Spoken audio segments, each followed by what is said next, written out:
Tidak punya kuota untuk belajar secara daring, siswi SD dan juga SMP di Kabupaten Lampung Barat menumpang Wi-Fi secara gratis untuk belajar daring di kantor jurnalis. Kedua siswi tersebut sudah selama 2 pekan belajar secara daring menggunakan Wi-Fi gratis di kantor tersebut. Inilah Mustika dan Istiqomah, siswi SMP Negeri 3 Liwa dan SD Negeri 3 Wai mengaku Lampung Barat.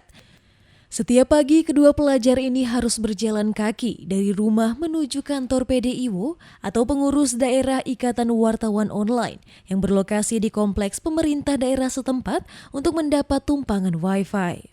Siswi yang duduk di bangku kelas 3 SMP dan 5 SD ini mengaku mendapat tugas yang cukup banyak dari sang guru setiap harinya. Mereka mengatakan jika hendak membeli kuota untuk belajar, cukup boros bagi keadaan ekonomi kedua orang tuanya. Berbodalkan sebuah Android dan kursi, kedua siswa ini tampak serius mengerjakan tugas online dari sekolahnya masing-masing. Keduanya mengaku terpaksa harus menumpang jaringan internet karena tak bisa membeli kuota internet secara terus-menerus. Mustika dan Istiqomah mengatakan tak ingin menambah beban orang tua untuk membelikan kuota internet secara terus-menerus. Keduanya juga menjelaskan pekerjaan orang tuanya hanya sebagai pelatih olahraga dan petani. Kenapa belajarnya di sini?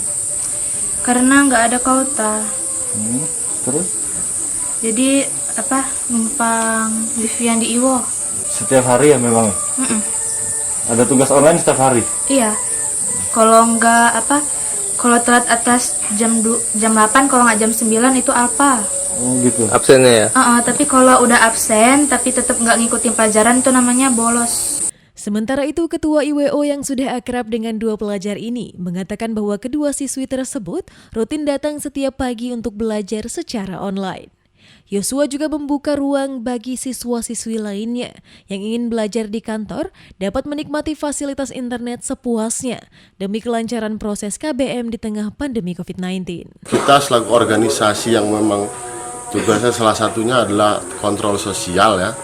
Ya, kita terbuka kalau ada anak-anak yang mau datang ke sini numpang belajar menggunakan internet, kita siapkan karena memang mungkin kondisi keterbatasan orang tuanya, kita siap bantu. Ini kan hanya sebagai contoh aja, bukan hanya di sini saya rasa. Di tempat lain juga pasti banyak hal-hal seperti itu. Jadi mungkin pesannya pemerintah bisa cari solusi untuk hal-hal yang seperti ini. Karena nggak semua masyarakat Indonesia ini mampu gitu loh. Kedua bocah yang bernasib sama ini juga berharap pandemi COVID-19 dapat berakhir sehingga tak perlu repot-repot melakukan KBM secara daring. Dari Kabupaten Lampung Barat, Eki Ngantung, Metro TV.